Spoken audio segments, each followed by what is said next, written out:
আমি রবিউল ইসলাম রিপন। তো কিছুদিন আগে যে চেঞ্জিং সেন্টেন্সের কিছু রুলস দিয়েছিলাম অ্যাসার্টিভ টু ইন্টারোগেটিভ। তো আজকে সেরকম কয়েকটি রুলস নিয়ে আবারও হাজির হয়েছি। শুধুমাত্র যারা এসএসসি 2024 অর্থাৎ এসএসসি 2025 যারা, তাদের জন্য আমরা এটা নিয়ে এসেছি। তো আসলে আজকের যে চেঞ্জিং সেন্টেন্সটা আছে সেটা হচ্ছে এক্সক্লামেটরি টু অ্যাসার্টিভ। তো আসলে এক্সক্লামেটরি অ্যাসার্টিভ করতে গেলে খুব বেশি কোনো রুলস নেই বা বেশি কোনো কাহিনীও নেই, আমাদের করতে হয় না। সাধারণত কয়েকটা রুলস আছে, আর একটু শুধু যদি বোঝা যায় তাহলে এমনি ইজিলি এক্সক্লামেটরি টু অ্যাসার্টিভ করা। তো এখানে একটা রুল লিখেছি 1 নম্বরে, দেখুন একটু খেয়াল করে, যে হচ্ছে হাউ প্লাস যদি অ্যাডজেক্টিভ থাকে, তাহলে হাউ প্লাস যদি অ্যাডজেক্টিভ থাকে আমাদের বাংলাটা আসবে যে সাবজেক্ট কতই না ভালো, কতই না সুন্দর, কতই না মিষ্টি, এমন একটা আসবে। যদি কি থাকে, আমাদের বাক্যের শুরুতে হাউ থাকে। তাহলে এর স্ট্রাকচারটা কিরকম হবে যখন এক্সক্লামেটরি টু অ্যাসার্টিভ করবো? স্ট্রাকচারটা এমন হবে যে প্রথমে আমরা সাবজেক্ট নিব, তারপরে প্রশ্নে থাকা ভার্বটি নিব, তারপরে এই যে হাউটা যে আছে, এই যে হাউ এর পরিবর্তে আমরা নিব হচ্ছে ভেরি, তারপরে যে প্রশ্নে থাকা যে অ্যাডজেক্টিভটি থাকবে সেই অ্যাডজেক্টিভটি নিব, তারপরে প্লাস মাইনাস এক্সটেনশন থাকলে আমরা দিব, না থাকলে ওটা দেওয়ার কোনো প্রয়োজন নেই। তো সেক্ষেত্রে একটা এক্সাম্পল আছে যে লিখেছি how nice the bird is, পাখিটি কতই না সুন্দর। তাহলে দেখেন এখানে যে হাউ ইউজ করলাম এবং আমাদের বাংলা মিনিংটা কি আসলো, যে সাবজেক্ট কতই না, পাখিটি কতই না সুন্দর। তো সেক্ষেত্রে আমরা কি করব, সর্বপ্রথম আগে সাবজেক্ট নেব। আচ্ছা, একটা জিনিস খেয়াল করবেন যে আমাদের সাবজেক্ট এবং যদি ভার্ব চিনতে অসুবিধা হয়, এই দুইটার মধ্যে যে কোনো একটা শুধু চিনবেন যদি, তাহলেই অলরেডি আরেকটা পেয়ে যাবেন। যদি আমাদের সাবজেক্ট চিনতে অসুবিধা হয় তাহলে আমরা অবশ্যই ভার্ব খুঁজবো, আর ভার্ব যদি খুঁজতে অসুবিধা হয় তাহলে সাবজেক্ট খুঁজবো।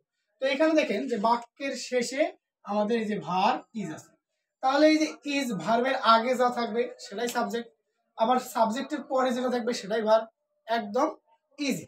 তো সেক্ষেত্রে আমরা কিভাবে চেঞ্জ করব, তাহলে আমাদের স্ট্রাকচার অনুযায়ী সর্বপ্রথম আমরা নিব হচ্ছে সাবজেক্ট নিব। তাহলে সাবজেক্ট সর্বপ্রথম নিব দা বার্ড ইজ, তারপর এখন কি নিব, এখানে যে হাউটা আছে এই হাউ এর পরিবর্তে আমরা নিব হচ্ছে ভেরি।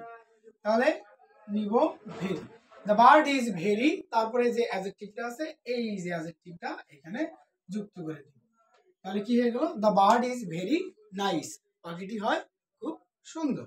আচ্ছা, তো সিম্পল আরেকটা রুলস আছে এখানে, যে কি থাকবে, যে হোয়াট প্লাস এ অথবা এন, তারপরে যদি অ্যাডজেক্টিভ থাকে। এখানে এ অথবা এন দেওয়ার কারণ এটা যে সবগুলা অ্যাডজেক্টিভ শুধুমাত্র যে কনসোনেন্ট দ্বারা শুরু হয় তা না, যদি কোনো অ্যাডজেক্টিভ কনসোনেন্ট দ্বারা শুরু হয়ে থাকে তো সেক্ষেত্রে আমরা তার সামনে এ ইউজ করব, আর যদি ভাওয়েল দ্বারা শুরু হয়ে থাকে তাহলে সেক্ষেত্রে আমরা এন ইউজ করব। তো যার কারণে এ অথবা এন দেওয়া আছে।